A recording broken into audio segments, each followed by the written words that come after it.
เป็นได้กินมักมีบ่กินฮอดผู้ชาวบ่ ก็ขึ้นอยู่ บ่กินฮอดไม่ใช่เหี่ยวบ่กินมักมีสุกฮะ ก็ขึ้นอยู่ บ่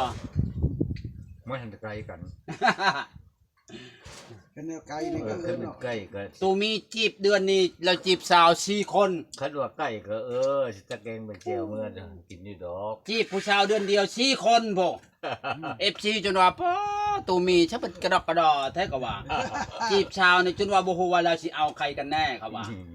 จีบไปเรื่อยๆเพิ่นว่าบ่มีบอลบ่มีบอลจุดที่ว่าตั้งใจจีบเขาว่า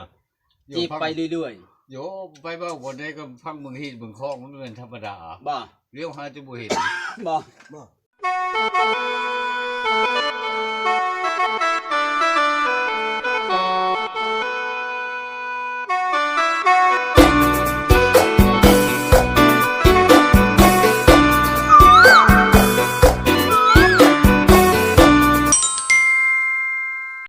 แม่นในสมัยนั้น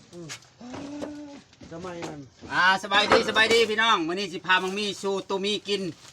มังมีมักแท้ตูมีมักแต่มังมีกินมังมีสุกนี่มาสิพาแบ่งกันพูดละหน่อย ไผก็มักคือกันนั่นแหละ ฮะ ไผก็มักคือกันนั่นแหละ เฮ็ดแบบ เนี่ยกินมันก็บักคนเลยเนาะ เบิ่งเด้อมักมีมันอยู่ทางล่างนี่อยู่ข้างนี้สิพามังมีวิธีพาเด้อเฮ็ด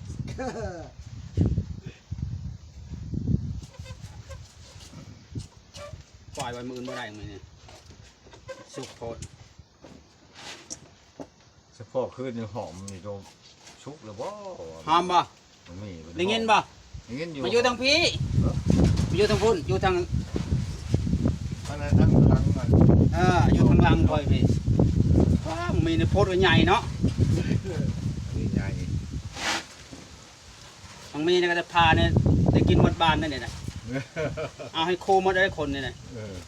พลนายก็ยามันได้กินหมดคน หน่อยก็ยาเขากิน โพดโพใบใหญ่พี่น้องเอ้ย โคตรใหญ่เนาะ มักมีถ้ามันใหญ่กระดอกกระดอพี่น้องเบิ่งเอา มันหล่นใหญ่ของกบมันอีกทั้งกบมัน จนงามันยังหักความใหญ่ของมันฮะ เนี่ยกบมันสมกันกับมันโดนมันนี่นะมัน มัน คือ ผู้ช ส ม ม เนาะ แหละ มันผู้ชม พามังมีชูตูมีกิน เจ้าร อรุ่นพี่น้อง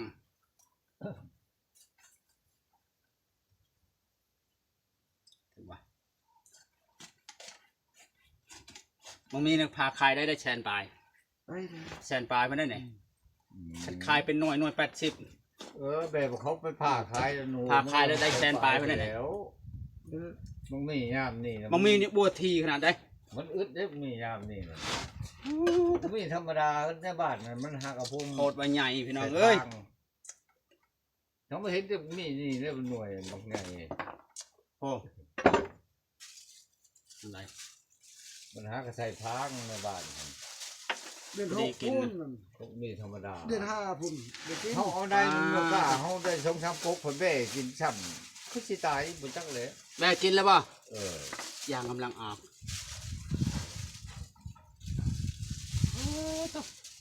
เบ้กินใหญ่ตื่นเลยจังกมือรู้โอ้ยสิตายดิไว้เร็วจุ่มฉุกอยู่เขาใส่ฝุ่นเขา โคตรมีพี่น้องเอ้ยเบิ่งเอาพี่น้อง คุมมันเอาคุดลงไปจนว่าเพียงหัวเข่านี่นะเขาเอาไปช่างมาจู่กระดูกกระเดี่ยวไปช่างคงไปแล้ว เลือกเบิ่งมังมี ไม่ดอกขอบตาปลูกมัน ให้มันยางมันออกตัวไหนกันเนาะยางกำลังออกพี่น้องเอ้ย ถึงฝุ่นมะโลนี่จะไปใหญ่ เบิ่งมังมีหน่วยหนึ่ง พารถเลยครับทางออกละมัน ว่าให้ยางมันออกก่อนยางกำลังหลายบ่ได้ กิ่งมันกลางช้าแต่นะ นี่สิพาชูกินตอนนั้นไปแบ่งพี่น้องตอนนั้น ปลาปัดคนละเรื่องคนละนี้เลยน้องมันเลยกินกุก ให้ได้กินทุกคนเนาะเนี่ยเนาะให้ได้กินทุกคนได้มีหน่วยนี่ ผมกิน ว่าสิ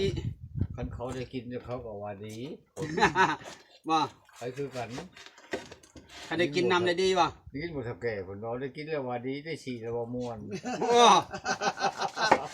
มันเป็นนั่นเนาะ แม่นั่นป่ะได้กินได้ดี เออ ได้ซีละมวน ขัดฟันทั้งเจ้า โอ้ มันเป็นเรื่องหรอก พังรู้ตูมีเว้าพี่น้องเอ้ย ได้กินและดีได้ชีและมวนแล้วว่ะฮู้คอยก็หาเห็นอันนี้นะเราบอกคักถึก แม่เป็นว่าบนเช้าเขาโอ้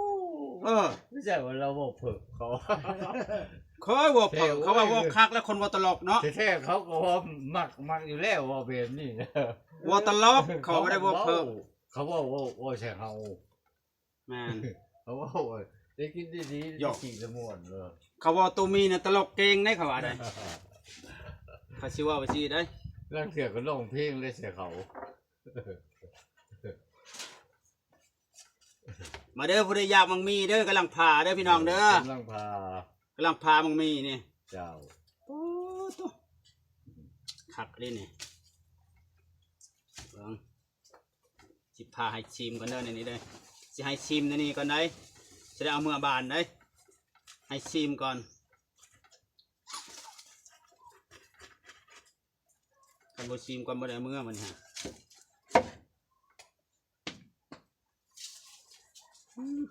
จงไว้ทำคนมันเอาเมื่อใหายชุมเขาไปตูดไง มันอย่างเนาะนี่จะโต รู้จักว่านี่ชุก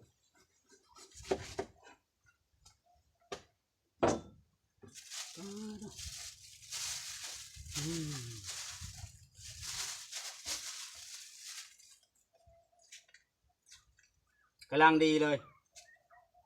พี่น้องอะลองกิน นี่สั่งเลย กินมันมาฟรีก็ได้ ว่าคิดจะกระตุกดิ เอามันกระต้มมากินน้ำกันนี่ จะกระตุกสูบมาสูบแล้วกินห้องเชนนะมันจะบวกเพื่อ บ่เพิ่นยาบ่เพิ่น ตอนเขาล่างแล้วกูกำลังกินเกงสลิก กินแกกินมึงดูกินชิมมึงดู แกงสลิกมาให้สิเกงใส่กระดูกหมูจักหมูป่าจักหมูบ้าน หมู่บ้านแล้วโอ้ อ่ะนี่ให้มันยางมันออกไป แซ่ เลย บ พี่น้อง แล้ เด้ ว อ ว่ะพบใจร้ายเด้อว่าสัตว์เนาะ เขาแกงมาตะบานเขาบุญบอก พูดแล้วแกมาจากบ้านผมบ้านสิบุญเฮือง เป็นไง แกแซ่บคือเก่า แซ่บบ่ หวานคือเก่า พามังมีพี่น้องเอ้ยพามังมีสู่ตูมีกิน เจ้า โคตรหน่วยใหญ่พี่น้องลูกนี่ฮะ อืม 16 โลอ้าว16 โลหรือ18 โลวะประมาณ16หรือ18 โลจำบ่ได้พี่น้อง บุรีเตะเสือสิ่งเด้อสัก ถ้าจำบ่ผิดเด้อ กินได้ไหม อันนี้ตูมีผู้เดียวให้ผู้เดียวมากินเทือน ขอบใจ อันนี้เพิ่นลูกหลานลายให้เพิ่นตัวนี้ลืมใจน้อย เออ มาเอาไปเพิ่นเด้อนี่เด้อ เจ้า อันนี้ลูกหลานเป็นลายเจ้าผู้เดียวแต่นั้นเนาะ เขาก็เห็นลูกหลานดำเลยนะ ลูกหลานลายอันนี้อ่ะเป็นไงหวานบ่ วานครับ เขาก่อนเนี่ยเขาก็แหวเทียงเจ้าของบุเห็นเจ้า โอ้ยเขาเลยอยู่ ก็กลับไปใส่ ประหารยิง เออ แซ่บบ่พ่อใหญ่ แซ่บ เป็นไงหวานบ่ หวาน เขาว่าบางมีนี่เขาบ่ได้กินเลยติดใจนั่งมีนี่ เจ้า หักต้นนี่หันบัวมันบ่นาปานใดบ่คือต้นตัวนั้นได้ ตัวนี้ ต้นนี้จังแล้วเขาบอกเคยกินน้ำเพื่อนจักเถื่อเลย แซ่บเลยตัวนี้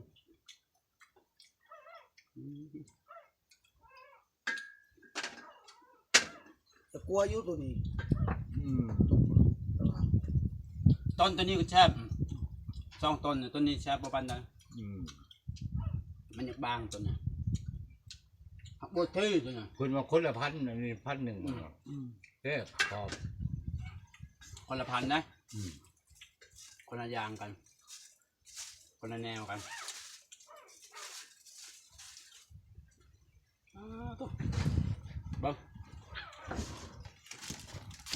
อันนี้พายแบ่งพี่น้องนำสิไปชงเขานำ FC หลายคนจะกินได้นี่ได้ เออ ไปชง FC แน่หลายคนว่าพามังมีเอามาให้ในเด้อเพิ่นว่าพี่น้อง อันนี้ก็ตูมีกับลุงชมเพิ่นมาเล่นน้ำพี่น้อง แม่ เพิ่นมากินมักมีสุกเพิ่นมาบังเอิญเจอพอดีมักมีสุกพอดีเน้องมีเนาะเนาะโตเนาะ เจ้า นี่พี่น้องเพิ่นมาพอพอดีมักมีสุกพอดีเด้อพี่น้องเด้อ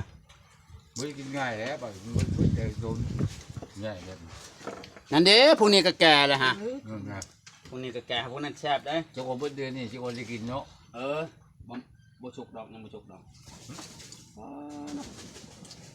แซ่บแซ่บมาเด้อผู้ใดอยากมักมีสุกเด้อพี่น้องเด้อมักมียามนี้หากินยากคือกันเนาะปอโทมักมีสุกยามนี้หาที่ไหนมีพี่น้องแต่บ่มีเด้อเนาะ บ่มียังว่าบ่มี บ่าวนอมมักมีบ่าวนอมในสุกตลอดปีพี่น้องปีหนึงมาก3เทื่อ มีคือบ้านเฮาเดือน6ก็มันได้สิกิน เดือนห้า มันหาเดือน6ไปแล้วว่าต่อพุ่นเนี่ย มีนั่น พอกินอยู่เนาะ มีปีนึงได้กิน2เทื่อ มันสุกมันได้มากตาได้ต้องมีนี่นะทำบ่ทันชมก็เห็นเนาะลุงชมนะมักมีนั้นมากตลอดเลยต้องมีคนน่ะ จบแล้วมาเรื่อยแล้วก็เห็นรู้สึกว่าแล้ว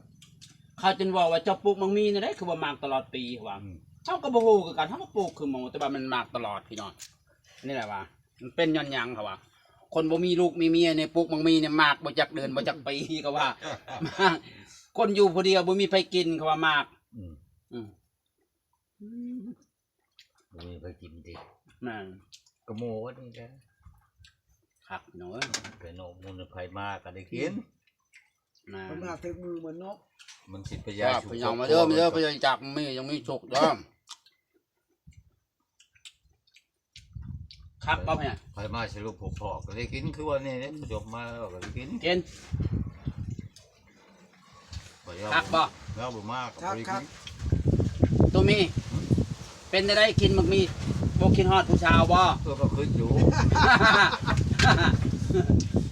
บ่กินฮอดไม่ใช่เหี่ยวว่ากินมักมีสุกฮะ ก็ขึ้นอยู่ บ่ ไม่ทันไกลกัน เป็นแนวไกลนี่ก็ ขึ้น เนาะ ใกล้ก็ ตัวมีจีบเดือนนี้เราจีบสาว4คน คันว่าใกล้ก็สิตะแกงเป็นแจวเมื่อกินอยู่ดอก จีบผู้สาวเดือนเดียว4คนบ่ FC จนว่าป้อตัวมีชะเป็นกระดอกกระดอแท้ก็ว่า จีบชาวนี่จนว่าบ่ฮู้ว่าเราสิเอาใครกันแน่ครับว่า จีบไปเรื่อยๆเพิ่นว่าบ่มีบอลบ่มีบอลจุดที่ว่าตั้งใจจีบเขาว่า จีบไปเรื่อย โยไปบ้าบนได้ก็พังเมืองฮีดเมืองคลองมันเป็นธรรมดา ๆบ่ เลี้ยวหาจะบ่เห็น บ่ บ่ แบบฮีช่องกองประกันแพง แล้วก็ไปหาผู้ใหม่อีก เจ้า ป้าบางว่าตูมีว่าเพิ่นไปหาผู้สาวไล่บอลมีแต่ค่าดองค่าสินสอดแพงเพิ่นว่าแล้วว่าไปเรื่อยๆเพิ่นว่าจนจะเข้าเอาเพิ่นว่า จนจะฮอดค่าดอง4-5 ล้านเพิ่นจึงเอาได้ เพราะว่าเฮาบ่มีเงินเพิ่นว่าเนาะ เจ้า แม่นบ่ เจ้า คัด4-5 ล้านเอาได้ ทางอยากได้อยู่จนได้ชำนั้น บ่ มันทำบ่มี คัด10สาวแล้วบ่เอาแล้วเนาะบ่มีเงินบ่ คือผู้สาวเพิ่นว่าอะไรก็จะได้ชำนั้นแล้วนี่มาเตะปากข่อยนี่เพิ่นว่า ได้ซำใด จำได้ ได้วางหา6ล้านนั่น ผู้ชายใช้น่ะผู้ชายใช้บ่อ่ะ ชาวบ้านน้อย ปอเขาได้5ล้านให้ไปเตะปากเจ้าปอให้ไปเตะปากเพิ่นบ่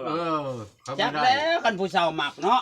แต่จันเลิศก็ยังได้เมียชื่อผู้ชาวเมื่อนำเนาะ แม่ อันนี้คือกันกับผู้ชาวมักเจ้าวันเมื่อนำบ่ฮอดบ่ได้เสียจักกีบก็มีได้เนาะ นี่แหละ ว่าแบบผู้ชาวเขาบ่มีบอลไปเขาสุดเนาะเขาเมื่อนำเขาอยู่นำแต่แบบว่าเฮาพอเพียงมีแบบว่าพออยู่พอกินเนาะเลี้ยงเขาก้มเขาก็เอาเขาเอาคาดองก็มีได้ คือดอมบอกก็โอ้ยสะดุเลย บ่มีคาดองเขาก็เอาได้แบบว่าเขาคนสุดไปบ่มีบอลไปบ่มีพอมีแม่เขาเอาเฮาเนาะเขาว่าเอาแค่ฮิตของฮิตของประเพณีเขาเอาก็มีได้ มันอยู่ในชะตาเลยมือฮะดอก แม่นบ่แม่นว่าบ่แม่นหยังดอกคนอายุ40-50บ่จักได้คาดองซ้ำ เขาบอก 30ล้านไผสิไปเอาไปเฮ็ดหยังเนาะพี่น้องบ่อันเกินเหตุเกินผลเนาะ เกินเหตุโพ โพดโพ พุ่นกันขึ้นทางเหนือพุ่นกับมอดตะพุมาหางแม่ไม้ ไม่ห้างไม่ไม้กับโธ่ จ้าพี่น้อง 30 ล้านคุณ มอดดอก พาบักมี เพราะว่า สู่ตูมีกับลุงสมกินพี่น้องเอ้ยบังเอิญเพิ่นมา เป็นชงเสือ ช่วงบักมีสุกพอดีเลยพี่น้อง เขาบอกผลึกแท้ แซ่บคือเก่าเพิ่นว่าต ต อ อน นหาจะแก่เงินเนาะว่ะ ตอนผู้สาวอยู่เมื่อกี้นี่เป็นบ่ผ่าเนาะลืมซะเนาะฉันก็ได้กินกับผู้สาวแล้วลืมไปจ้ะอ้าวนี่ก็โจ๊ะคลิปจำนี้เด้อพี่น้องเด้ออ่ะ หานา ตะมี่ มันชุกอยู่ ใบกองนะ แซ่บ แซ่บแซ่บพี่น้องแซ่บคือเก่าพี่น้องโอ้กินบักมีสุก คือเก่า แบ่งกันกินคนละเปียงคนละชิ้นเนาะ หวานคือเก่า มาให้ลูกหลานกินอีกพี่น้องเอ้ยหาคนดีในใช้พามังมีชูกินก็ว่าหายากได้ปะเนี่ยเนาะตู่ แ